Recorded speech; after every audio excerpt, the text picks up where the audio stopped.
মা, আপনার ছেলেরা শহরে চলে গেল কাজের খোঁজে। এখন আমরা তিন বউ একসাথে থাকবো নাকি আলাদা হব, তোমার কাছে জানতে চাইছি। তোমার মত জানা দরকার। রাধা, আমি চাই তোরা তিন বউ একসাথে থাক। আমি বুড়ি মানুষ, তোদের সবাইকে একসাথে দেখে শান্তি পাই। তোরা আলাদা হলে এই বাড়ি যে শ্মশান হয়ে যাবে। কে কার খোঁজ রাখবে বল আলাদা হয়ে গেলে? মা, মালতী আর সুনিতার সাথে আমার বনে না। ওরা সব সময় নিজেদের নিয়ে থাকে। আমাকে দেখলেই মুখ ঘুরিয়ে নেয় ওরা। সকালে দেখা হলে কথা বলে না, রাতে একসাথে খেতে বসলে গোমড়া মুখ করে থাকে। কি যে হয়েছে ওদের বুঝি না। বৌমা, সবাই একসাথে এক বাড়িতে থাকলে এরকম একটু আধটু হয়, কিন্তু মন থেকে ভালোবাসলে সব ঠিক হয়ে যায়। আমি এই বাড়িতে বউ হয়ে যখন এসেছিলাম তখন 3 ননদ ছিল। কত ঝগড়া হয়েছে, কিন্তু পরে সব মিটে গেছে। সময় লাগে, ধৈর্য ধরতে হয় সব কিছু ঠিক করতে। মা, তোমার সময় আর এখনকার সময় এক নয়। আগে মানুষ মানিয়ে নিত, এখন কেউ কারো কথা শুনতে চায় না। আমি আলাদা সংসার করতে চাই। মালতী আর সুনিতাও একই কথা বলে, আমরা 3 জনে 3 ঘরে থাকব। তোরা যা চাস তাই তবে হোক, কিন্তু আমাকে কে দেখবে? আমার বয়স হয়েছে, চোখে কম দেখি, হাঁটতে কষ্ট হয়। একা একা কিভাবে চলবো বল? মা, তুমি নিজে থাকতে পারবে। আমরা মাঝে মাঝে দেখে যাব, তোমার জন্য খাবার রেখে যাব। আমরা তোমার যত্ন নেব। আমরা যতটুকু পারি তোমার জন্য করব। মাঝে মাঝে আসবি, সেটা কবে? মাসে একবার না বছরে একবার? আমি তো রোজ একা থাকবো। যদি শরীর খারাপ হয় কে দেখবে?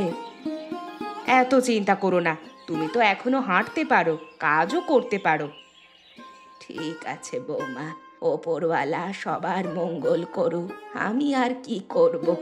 জোর করে তো রাখতে পারবো না। নিজেদের সিদ্ধান্ত নিজেরাই নিবি।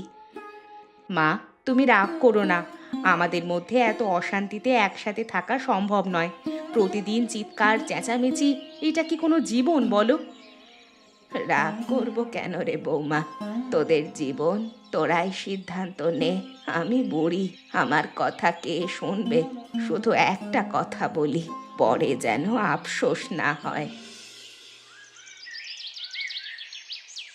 সুনিতা, শুনলি? রাধা দিদি মাকে বলেছে আলাদা থাকবে। আমিও আলাদা থাকবো। ওর সাথে একই ছাদের নিচে আর থাকবো না। সহ্য হয় না এই অশান্তি আর এই চুগলিবাজি। আমিও একই কথা ভাবছিলাম। ওর সাথে থাকা যায় না, সব সময় বড়লোকি ভাব দেখায়, যেন ওই শুধু ভালো আর আমরা সব খারাপ। ওর কথা শুনলে মনে হয় আমরা বোধহয় ওর কাজের লোক। দিদি মনে করে ও বড় বলে সব ওর কথা মতো হবে। আমার কথার কোনো দাম নেই। আমি কিছু বললেই বলে চুপ করো। কেন? আমার কি মুখ নেই? আমি কি মানুষ নই? তোর রান্না ভালো, তোর কাজ ভালো, সব তোরই ভালো। আমরা কিছুই পারি না, তাই তো? তুই আমাকে দোষ দিচ্ছিস? তুই নিজে কি কম? সংসারে কাজ করিস না, শুধু অলস হয়ে বসে থাকিস। আমি আর দিদি খাটি, তুই বসে বসে খাস, সারাদিন শুয়ে বসে কাটাস। এই কথা বলছিস? আমি কাজ করি না? আমি রান্নাঘর সামলাই, বাসন মাজি, কাপড় কাচি। তোরা কি করিস? আমার কাজ তোদের চোখে পড়ে না, না? তুই বাসন মাজিস? কবে মেজেছিস শেষবার? গতকাল তো আমিই মেজেছি বাসন। গতকাল তুই মেজেছিস কারণ আমার শরীর খারাপ ছিল। তার আগের দিন আমি মেজেছিলাম। একদিন পারিনি বলে এত কথা। শরীর খারাপ? তোর শরীর আবার কবে ভালো থাকে বল? প্রতিদিনই তো অসুখ হয়। দেখ মালতী, আমার সঙ্গে না এভাবে কথা বলবি না। আমি তো চাকরানি নই। দেখ সুনিতা, আমার সাথে ঝগড়া করবি না। আমি আমার মতো থাকবো, তুই তোর মতো থাক। আলাদা হয়ে গেলে ঝামেলা নেই। কে কার কাজ করলো না করলো কারো মাথা ব্যথা থাকবে না। ঠিক আছে ঠিক আছে, তাহলে আলাদা হওয়াই ভালো। তোদের মুখও দেখতে চাই না। প্রতিদিন এই ঝগড়া আর সহ্য হয় না। শান্তিতে থাকতে চাই। আমিও না, কিন্তু মায়ের কি হবে? মা তো আর একা থাকতে পারবে না। বুড়ি মানুষ, শরীরও ভালো নয়, চোখেও কম দেখে। মা নিজেরটা নিজে দেখবে, আমাদের নিজেদের সংসার সামলাতেই কষ্ট, মায়ের দায়িত্ব নেওয়ার সামর্থ্য আমাদের নেই। আমরা কি মায়ের দাসী নাকি? নিজেদের তো দেখতে হবে। হ্যাঁ হ্যাঁ, ঠিক বলেছিস। চল আমরা আলাদা হয়ে যাই, যে যার ঘরে থাকবো। মা যা বোঝে বুঝবে। আরে রামদুলারি, এবার লাউয়ের দাম বাড়বে। শহরে লাউয়ের চাহিদা বেড়েছে। আমরা গাঁয়ের সব লাউ কিনে শহরে চালান দেব। দেখবি কত টাকা হবে, বড় ব্যবসা হবে একবার। হ্যাঁ মালিক, গাঁয়ের লোক তো লাউ চাষ করে না বেশি, কোথায় পাবেন এত লাউ? এখানে ধান হয়, পাট হয়, লাউ কে ফলায়? লাউয়ের কথা কেউ ভাবে না। আমি বলবো যে লাউ চাষ করবে তার কাছ থেকে ভালো দামে কিনবো। দেখবি মানুষ লাউ ফলাবে, টাকা দেখলে সব ঝেড়ে লাউ ফলাবে, বুঝলি? ভালো বুদ্ধি, কিন্তু সবাই কি রাজি হবে? টাকার লোভে মানুষ সব করে, বললাম তো রামদুলারি। দেখবি কমলা দেবীর 3 বউও লাউ ফলাবে। ওরা তো গরিব, টাকার দরকার। ছেলেরা শহরে গেছে, পয়সা পাঠায় না। ওই 3 বউ, ওরা তো একে অপরকে দেখতে পারে না, আলাদা হয়ে গেছে শুনলাম। 3 জন 3 ঘরে থাকবে এখন, সারা গায়ে কথা হচ্ছে। শুনেছি আমিও। 3 জন 3 ঘরে থাকে।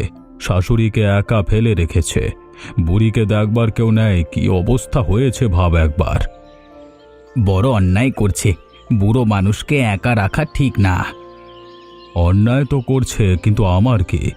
আমি ব্যবসা করব, ওদের পরিবারের ঝামেলায় আমার জড়িয়ে লাভ নেই।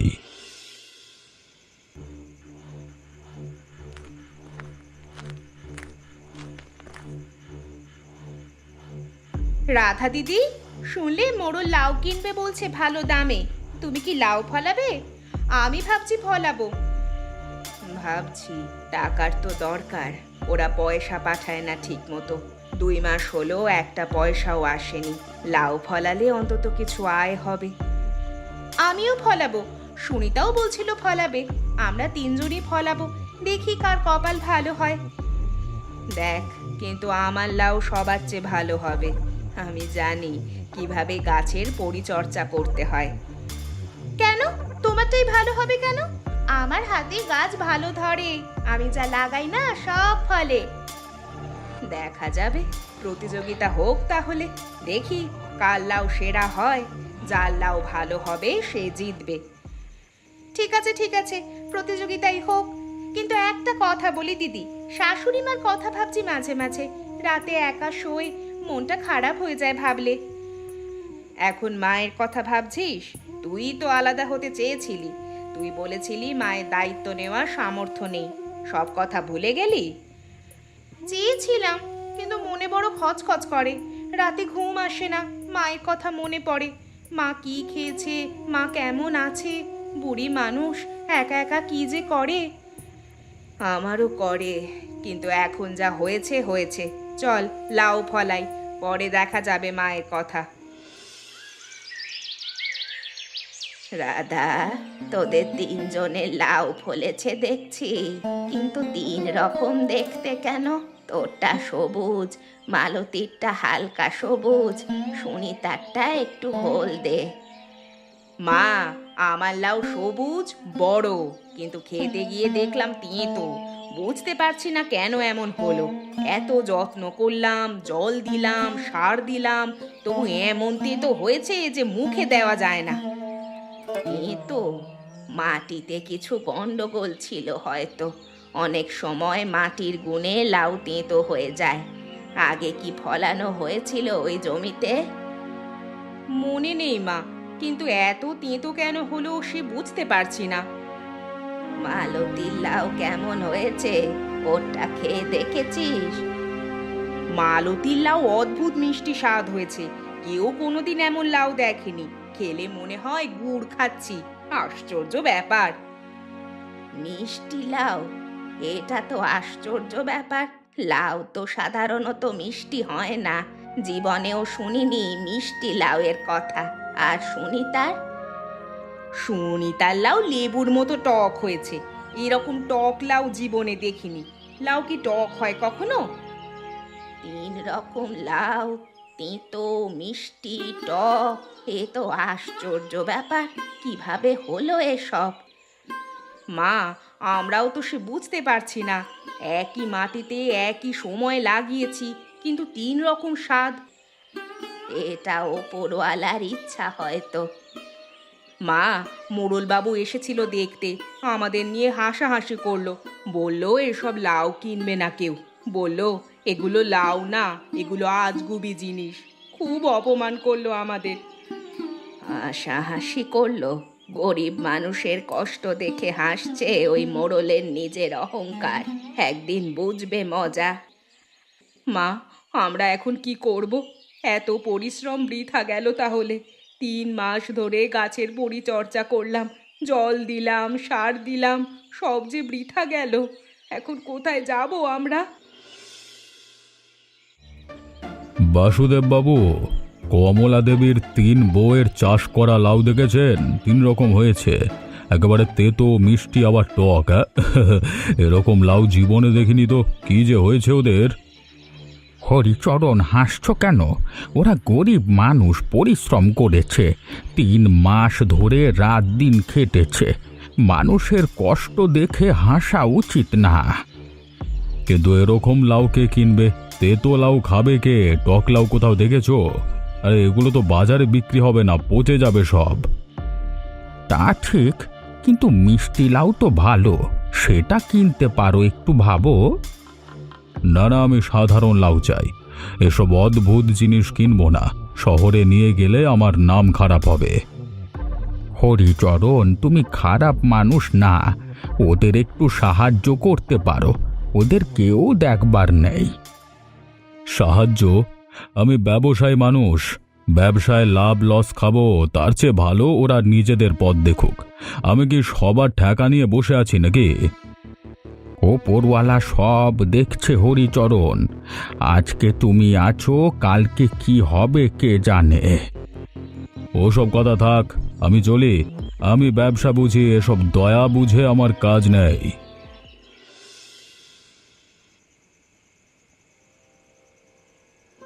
মা, বড় মন খারাপ হচ্ছে, তাই এলাম তোমার কাছে গো। কথা বলার কেউ নেই আজকাল। আয় রে মা, কতদিন পরে এলি। আমার কথা তো কেউ মনে রাখেই না আজকাল। সারাদিন একা একা বসে থাকি, কেউ জিজ্ঞেস অবধি করে না কেমন আছি। কি হয়েছে বল, মুখ ভার দেখছি। কি হয়েছে বৌমা? মা, আমাদের লাউ কেউ কিনছে না। মোড়ল হাসাহাসি করছে, গায়ের লোকও ঠাট্টা করছে। বলছে 3 বোকা বউয়ের 3 রকম লাউ হয়েছে।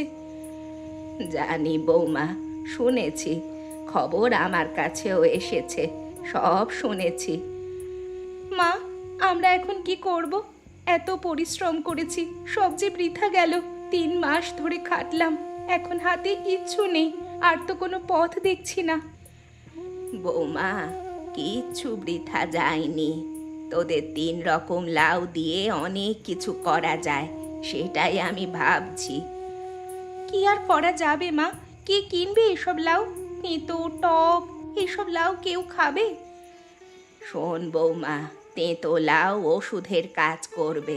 আমার শাশুড়ি বলতো তেঁতো লাউ খেলে পেটের অসুখ ভালো হয়, রক্ত পরিষ্কার হয়। সত্যি মা? হ্যাঁ রে বৌমা, মিষ্টি লাউ দিয়ে পায়েস হবে, চমৎকার স্বাদ হয়। ছোট বাচ্চারা খাবে, বুড়োরা খাবে। টক লাউ দিয়ে আচার হবে, ভাত দিয়ে খেতে জমে যাবে। এসব হবে সত্যি বলছো? হ্যাঁ বৌমা, তোরা 3জন একসাথে হলে অনেক কিছু করতে পারবি। তোরা নিজেদের ওপরে ভরসা রাখ শুধু।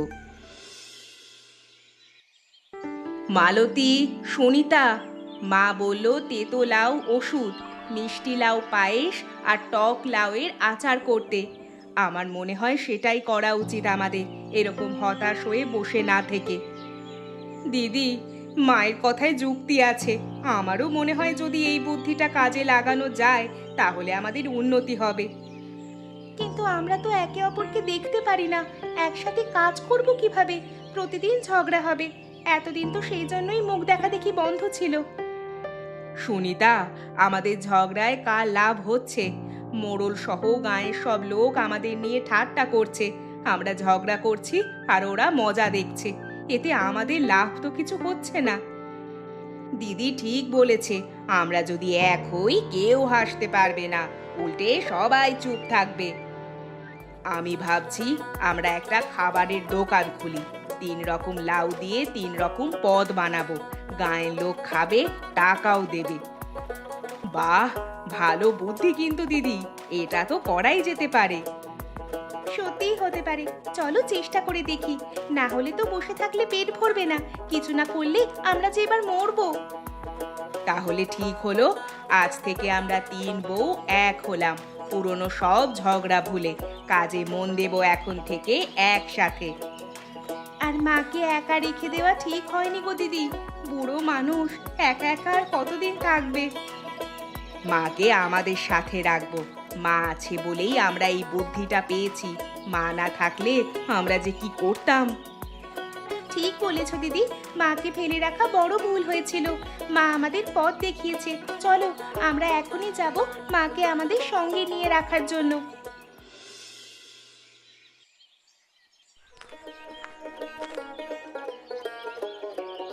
বৌমায়েরা, কি বেচছো তোমরা? কি সুন্দর গন্ধ আসছে, দূর থেকে টের পাচ্ছি। কি রাঁধছো? কাকু, আমরা লাউ দিয়ে রান্না করছি। তেতো লাউয়ের ভর্তা, মিষ্টি লাউয়ের পায়েস আর টক লাউয়ের আচার। 3 রকম জিনিস, 3 রকম স্বাদ পাবে। এসো খেয়ে দেখো। 3 রকম লাউ দিয়ে 3 রকম খাবার? বাহ, এটা তো নতুন জিনিস, এরকম তো কোথাও দেখিনি। কে শেখালো তোমাদের? কাকু, আমাদের শাশুড়ি মা শিখিয়েছে, উনিই বুদ্ধি দিয়েছেন। একটু খেয়ে দেখো, ভালো লাগলে অন্যদেরকেও বলবে। আমরা গরিব মানুষ, একটু সাহায্য করো তোমরা সবাই মিলে। দাও দেখি কেমন স্বাদ। এই নাও কাকু, তেতো লাউয়ের ভর্তা, একটু মিষ্টি পায়েস আর একটু টক আচার। সব রকম তোমাকে অল্প অল্প করে দিলাম, ভালো লাগলে আবার দেব। আহা, কি স্বাদ! তেতো লাউয়ের ভর্তা, একটু তেতো, কিন্তু তেতোর মধ্যেও একটা সুন্দর স্বাদ আছে। মিষ্টি পায়েস তো অমৃত মনে হচ্ছে, আর টক খাবারটা আরো বেশি করে খেতে ইচ্ছে করছে। বিশেষ করে এই টক আচার খেয়ে তো আমার জিভে জল চলে আসছে। এরকম আচার জীবনে খাইনি। ভাতের সাথে দিলে 2 বাটি ভাত খেয়ে ফেলা যায়। কাকু, সত্যি ভালো লাগছে তোমার? আমাদের খুশি করতে বলছো না তো? একদম সত্যি বৌমা, এরকম খাবার কোথাও পাইনি এর আগে। আমি সবাইকে বলবো এখানে আসতে, সারা গায়ে প্রচার করব। মিথ্যে বলে আমার কি লাভ? ধন্যবাদ কাকু, তুমি আমাদের প্রথম খদ্দের। তোমাদের একতায় সব সম্ভব হয়েছে বৌমায়েরা। তোমরা আলাদা থাকলে এটা কোনো দিন সম্ভব হতো না। যাই হোক, এখন আমি চলি। হ্যাঁ,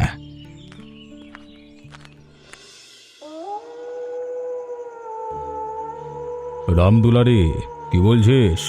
3 বউয়ের দোকানে এত লোক যাচ্ছে, এটা কি করে সম্ভব হলো? হ্যাঁ, সারা গায়ের লোক যাচ্ছে। তেতো মিষ্টি টক লাউ দিয়ে অসাধারণ রান্না করছে। সবাই প্রশংসা করছে, লাইন পড়ে যাচ্ছে ওদের দোকানে আজকাল। এটা হতে পারে না। আমি ওদের হাসাহাসি করেছিলাম, এখন ওরা আমার সামনে এত বড় হয়ে আমাকে ছাড়িয়ে যাবে ভাবছে। বাসুদেব কাকু সবাইকে বলে বেড়াচ্ছে। বাসুদেব, ওই বুড়ো, ও তো আমার বিরুদ্ধে কথা বলে সব সময়, আমাকে দেখতে পারে না একদম। উনি ভালো মানুষ কিন্তু বাবু, মিথ্যে বলে না কখনো। তুই চুপ কর। যে করি হোক আমাকে বন্ধ করতে হবে এই দোকান। ওরা বড় হলে আমার ব্যবসা মারা যাবে। সব খদ্দের ওদের কাছে চলে গেলে আমি ফকির হয়ে যাব। কিন্তু কিভাবে? ওরা তো কোনো অন্যায় করছে না, ভালো জিনিস বিক্রি করছে ওরা। দাঁড়া দাঁড়া, গায়ের লোককে ভুল বোঝাবো। বলবো ওদের খাবারে কিছু গন্ডগোল আছে, অসুখ হয় খেলে। কিন্তু বাবু, এটা তো কঠিন হবে না।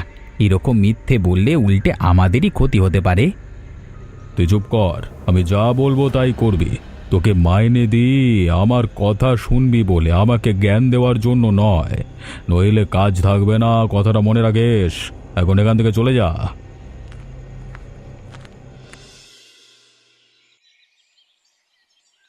শোনো তোমরা, এ দোকান বন্ধ করতে হবে।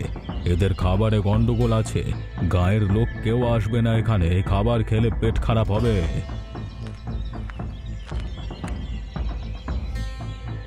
কি হয়েছে? গন্ডগোল করছেন কেন বলুন তো? কি গন্ডগোল দেখলেন আমাদের খাবারে? কোনো প্রমাণ আছে আপনার কাছে?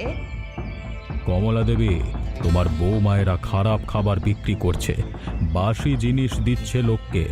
পেটের অসুখ হবে সেটা খেলে, আমি জানি, তাই বলছি। খারাপ খাবার দিচ্ছে সেটাকে বললো আপনাকে?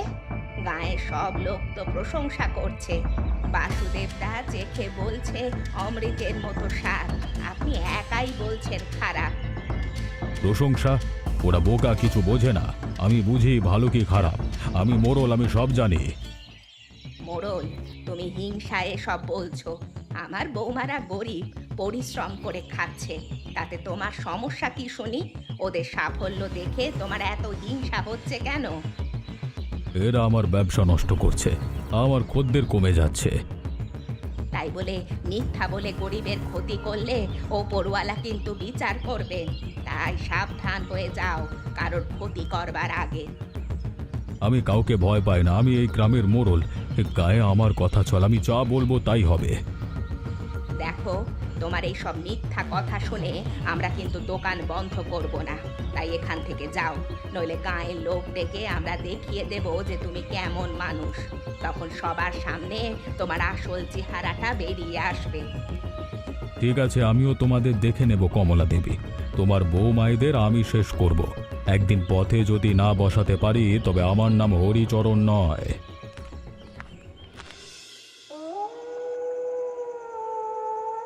মা, তুমি আজ আমাদের বাঁচালে। মোড়লের সামনে দাঁড়িয়ে এতগুলো কথা বললে, আমরা তো ভয়ে কথাই বলতে পারছিলাম না।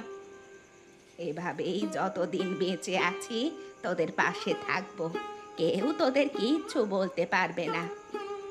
মা, আমরা তোমার সাথে অনেক খারাপ ব্যবহার করেছি, তোমাকে একা ফেলে রেখেছিলাম, এটা বড় অন্যায় করেছি, মাফ করো মা।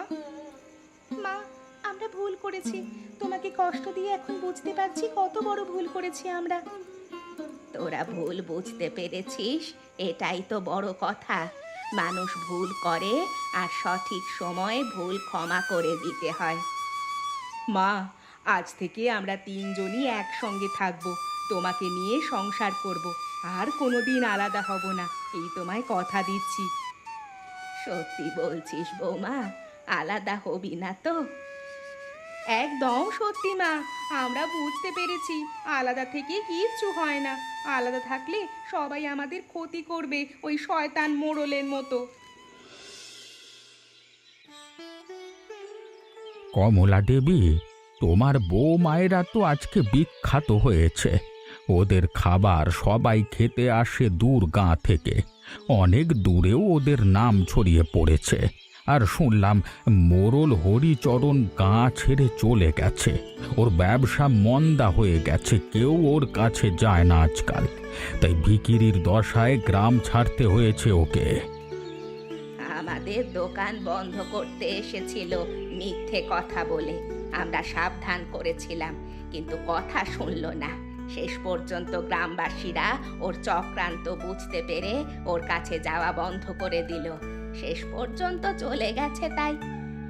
তবে এখন আমরা একসাথে আছি, আমরা সবাই মিলে কাজ করছি, ঝগড়া নেই, অশান্তি নেই আমাদের মধ্যে, আর এভাবেই আমরা থাকবো।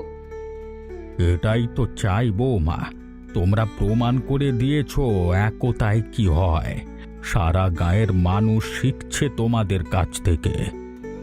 কাকু, আগে আমরা বুঝতাম না, ভাবতাম বোধহয় আলাদা থাকলে সুখ পাওয়া যায়। এখন বুঝি একসাথে থাকলে সুখ যা পাওয়া যায় তার সাথে অন্য আর কিছুর তুলনা করা যায় না। কাকু, মা না থাকলে আমরা আজও ঝগড়া করতে করতে পথে বসে থাকতাম। মা, তুমি না থাকলে আমরা এটা বুঝতাম না, তুমি আমাদের পথ দেখিয়েছো, তাই তাই আমাদের এই সাফল্য শুধুমাত্র তোমার জন্যই এসেছে। আর এই শিক্ষাটা আমাদেরকে ভবিষ্যৎ প্রজন্মকেও দিতে হবে, যাতে তারা এভাবে একতা হয়ে থাকবার শিক্ষা নিতে পারে। আমার সবার জন্য একটা প্রশ্ন আছে, আর সেটা হচ্ছে যে টক লাউ কার গাছে হয়েছিল? উত্তরটা কিন্তু তোমরা কমেন্ট করে জানিও। আমরা তোমাদের উত্তরের অপেক্ষায় থাকবো। আর আমাদের চ্যানেলটা সাবস্ক্রাইব করে আমাদের সঙ্গে থেকো। আর আমাদের গল্পটা কেমন লাগলো অবশ্যই জানিও।